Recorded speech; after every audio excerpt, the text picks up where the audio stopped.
Site വന്നാൽ മതി.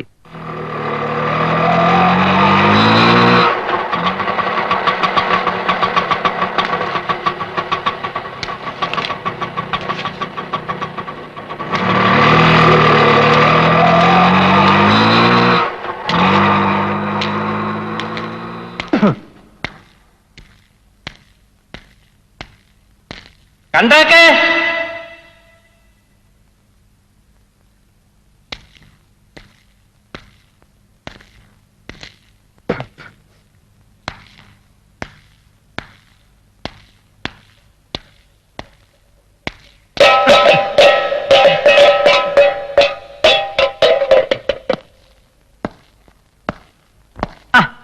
ആദ്യം ഞാനൊന്ന് സംശയിച്ചു, വരാൻ പറഞ്ഞു ഇങ്ങോട്ട് തന്നെ അല്ലേന്ന്. ഫോണില് കൺട്രാക്ട് വിളിച്ചപ്പോ മനസ്സൊന്ന് കുളിർത്തേ. തോമസ് കുട്ടിച്ചാനെ അപ്പൊ തന്നെ IST വിളിച്ച് പറയുകയും ചെയ്തു. ഇനി കുഞ്ഞച്ചൻ എന്നാ ചെയ്യണ്ടേ? അത് കുഞ്ഞച്ചാ, ഒരു ചെറിയ പ്രശ്നമുണ്ട്. എന്നതാ? ഇന്നലെ ഇവിടെ ഒരു മുതലാളി കയറി വന്നു. മുതലാളി എന്ന് പറഞ്ഞാൽ ഒരു വലിയ പണച്ചാക്ക്, അയക്കം പണിയുന്ന ഒരു കല്യാണ മണ്ഡപം. കുഞ്ഞച്ചൻ കൊണ്ടുവന്ന അതേ പ്ലാൻ. കുഞ്ഞച്ചൻ ഒരു പക്ഷെ കേട്ട് കാണും, ഒരു KRK food product, exports, jewelleries, plantations, അങ്ങനെ നിരവധി ബിസിനസ് സ്ഥാപനങ്ങളുടെ ഉടമ. സാക്ഷാൽ KR കുട്ടിക്കൃഷ്ണൻ. അയാൾക്കു ഇതേ മുഖം, ഇതേ സ്വരം. എടാ കുട്ടിക്കൃഷ്ണ, താൻ എന്താ വിചാരിച്ചേ? തനിക്ക് മാത്രമേ ബുദ്ധിയും സൂത്രങ്ങളും ഉപയോഗിക്കാൻ കഴിയുള്ളൂ? വലിയൊരു പ്രോജക്റ്റ് എടുത്തിന്റെ മുമ്പിലേക്ക് ഇട്ട് കഴിഞ്ഞാൽ മറ്റെല്ലാം വിട്ടിട്ട് ഞാൻ എന്റെ പിന്നാലെ പായുന്നോ? കുഞ്ഞച്ചനായി വന്ന് രഹസ്യങ്ങൾ അറിയാനും ഗുണ്ടകളെ വിട്ട് എന്നെ തല്ലിക്കാനും സ്വാധീനം ഉപയോഗിച്ച് എന്റെ വർക്ക് തടസ്സപ്പെടുത്താനും മാത്രമേ തനിക്ക് കഴിയൂ. ഇത് കണ്ടോ, ഇന്നത്തെ ഡേറ്റിലുള്ള ടിക്കറ്റാ. നീ ശേഖരമെന്നും ടിക്കറ്റ് എടുത്ത് മോമയ്ക്കല്ലേ? ഞാൻ കുറച്ചുകൂടെ ആവശ്യമായി. ഇത് ഡൽഹിക്കാ, അതും AC സ്ലീപ്പറിൽ. നന്നായി തണുത്ത് സുഖിച്ചങ്ങ് പോവാ. പേടിക്കണ്ട, കൂടെ രണ്ടുപേരൂടെ ഉണ്ട്. ഇത് അവർക്കുള്ള ടിക്കറ്റാ. സാക്ഷി പറയാൻ നീ ഒരാളെയല്ലേ വെച്ചുള്ളൂ, ഞാനത് രണ്ടാക്കി. എല്ലാത്തിലും ഒരു റിച്ച്നെസ് ഇരിക്കട്ടെ. നിന്നെ കാണാതായി എന്നുള്ള പരസ്യം പത്രത്തിലും TV-യിലും വരേണ്ട താമസമേ ഉള്ളൂ. ആ രണ്ടുപേര് പോലീസ് എന്ന് പറഞ്ഞോളും. ട്രെയിനിൽ ഒരുമിച്ച് യാത്ര ചെയ്തതും ഒരുമിച്ച് ഇഡ്ഡലി തന്നതും. ഇത്രയും കേട്ടത് കഥ, ഇനി സംഭവിക്കാൻ പോകുന്നത് സത്യം. നിനക്കുള്ള ഒറിജിനൽ ടിക്കറ്റ് ഞാനെടുത്ത് വേറെ വെച്ചിട്ടുണ്ട്, പരലോകത്തേക്ക്. അവിടെ നീ തനിച്ചു പോയേ പറ്റൂ. തെറ്റ് ചെയ്തവൻ ശിക്ഷിക്കപ്പെടണം, അത് പ്രകൃതി നിയമമാണ്. എതിരാളി നിസ്സഹായനാണെങ്കിൽ ദൈവം അതിന് മറ്റൊരാളെ നിയോഗിക്കും. നീ ക്രൂരമായി കൊന്നുകളഞ്ഞ ശേഖരമേനോന്റെ നിസ്സഹായരായ കുട്ടികൾക്ക് വേണ്ടി ദൈവം നിയോഗിച്ചത് എന്നെയാണ്.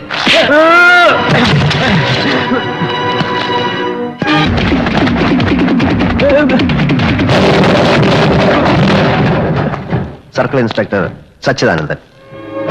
നിനക്കിപ്പോ കിട്ടിക്കൊണ്ടിരിക്കുന്ന ഈ ഇടിക്ക് നിയമസാധുതയില്ല, അതുകൊണ്ടാണ് ഞാൻ ഇടപെടാത്തത്. ഹരി നിന്നെ ഇടിച്ചു കൊല്ലും. അതിനു മുമ്പ് എന്താണ് സംഭവിച്ചതെന്നുള്ള സത്യം തുറന്ന് പറയണ റാസ്കൽ.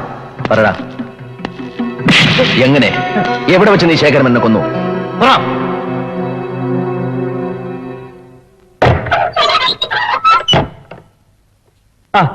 മിസ്റ്റർ മേനോൻ ഇവിടെ?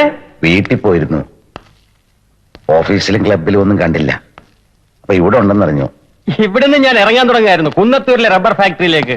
പിന്നെ മേക്കുടി, മുള്ളൂർ പാടം, കൊച്ചി, വയനാട്, ഇവിടങ്ങളിലൊക്കെ പല സ്ഥാപനങ്ങളും എസ്റ്റേറ്റുകളും ഒക്കെ ഉള്ളതുകൊണ്ട് നിന്ന് തിരിയാൻ നേരമില്ലെന്ന് പറഞ്ഞാൽ മതിയല്ലോ. മേനോനൊരു കിഴവനായി പോയി. അല്ല, നമ്മൾ തമ്മിൽ കണ്ടിട്ടിപ്പോ എത്ര വർഷമായി കാണും? അവസാനത്തെ കാഴ്ച എനിക്കിപ്പോഴും നല്ല ഓർമ്മയുണ്ട്. എന്നെ പോലീസ് അറസ്റ്റ് ചെയ്ത് കൊണ്ടുപോകുമ്പോ ഒരു കള്ളച്ചിരിയോടെ ഓഫീസിന്റെ ഗ്ലാസ് ഡോറിലൂടെ നോക്കി നിൽക്കുന്ന മേനോന്റെ മുഖം. ശിക്ഷ കഴിഞ്ഞ് തിരിച്ചെത്തുമ്പോഴേക്കും നിങ്ങൾ വോളണ്ടറി റിട്ടയർമെന്റ് വാങ്ങി രക്ഷപ്പെട്ടിരുന്നു. കുട്ടിക്കൃഷ്ണൻ അറിയാലോ, ഒരു ഇൻകം ടാക്സ് ഓഫീസർ എന്ന നിലയിൽ അന്ന് ഞാൻ ചെയ്തത് എന്റെ ഡ്യൂട്ടി ആയിരുന്നു. പിന്നെ ഡ്യൂട്ടി ചെയ്യാതിരിക്കാൻ പറ്റുമോ? പക്ഷേ നമ്മൾ സഹപ്രവർത്തകരായിരുന്നു. മേനോൻ ആദർശവാദിയും ഞാൻ കറപ്റ്റഡും. ധാരാളം കള്ളപ്പണക്കാരെ വഴിവിട്ട് സഹായിച്ചപ്പോൾ എന്റെ കയ്യിൽ ഉണ്ടായി ഇത്തിരി ദമ്പിടി. മേനോനെ സഹിച്ചില്ല. എന്റെ ഒരേ ഒരു പെങ്ങളുടെ വിവാഹത്തിന്റെ തലേ ദിവസമാണ് നിങ്ങൾ എന്റെ വീട് റെയ്ഡ് ചെയ്യിച്ചത്. എനിക്ക് കിട്ടിയ നിർദ്ദേശം അതായിരുന്നു കുട്ടിക്കൃഷ്ണൻ. പക്ഷേ എന്റെ പെങ്ങളുടെ വിവാഹം മുടങ്ങി. നീണ്ട 4 വർഷം ഉള്ളിൽ അപമാനത്തിന്റെ തീയുമായി ഞാൻ ജയിലിൽ കിടന്നു. താൻ എന്റെ മുമ്പിൽ എത്തുമെന്ന് എനിക്കറിയാമായിരുന്നു. പ്രതീക്ഷിച്ചതിലും അല്പം വൈകിയെന്ന് മാത്രം. അപേക്ഷയാണ്, ഇനിയെങ്കിലും എന്നെ എന്റെ മക്കളെ ഉപദ്രവിക്കരുത്.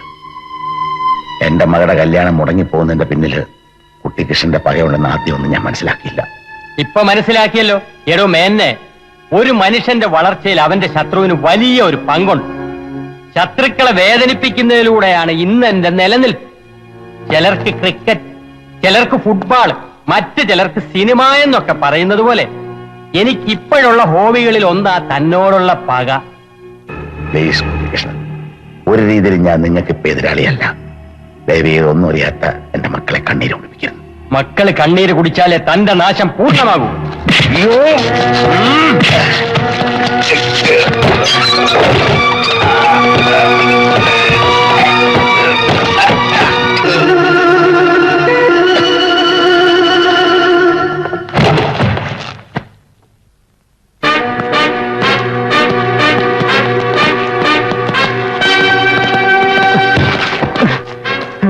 മൃഗങ്ങളെ എനിക്ക് സ്നേഹമാണ്. അതുകൊണ്ട് നിന്നെ മൃഗമെന്ന് ഞാൻ വിളിക്കില്ല. മനുഷ്യവും മൃഗവുമല്ലാത്ത നിന്നെ പോലെയുള്ള ജന്തുക്കൾക്ക് വേറെ പേര് കണ്ടെത്തണം. നെട്രാകായി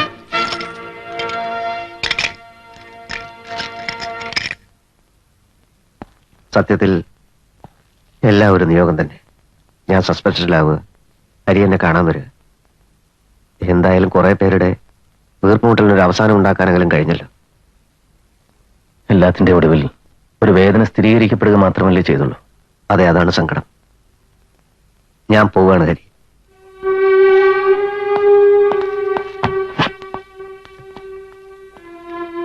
മനസ്സ് കുറച്ചുകൂടെ പാകമായിരിക്കുന്നു. എന്റെ ഈഗോ മാറ്റിവെച്ച് ഡിവൈഎസ്പിയോട് ഞാൻ ക്ഷമയോദിക്കും. വീണ്ടും ജോലി പ്രവേശിക്കും.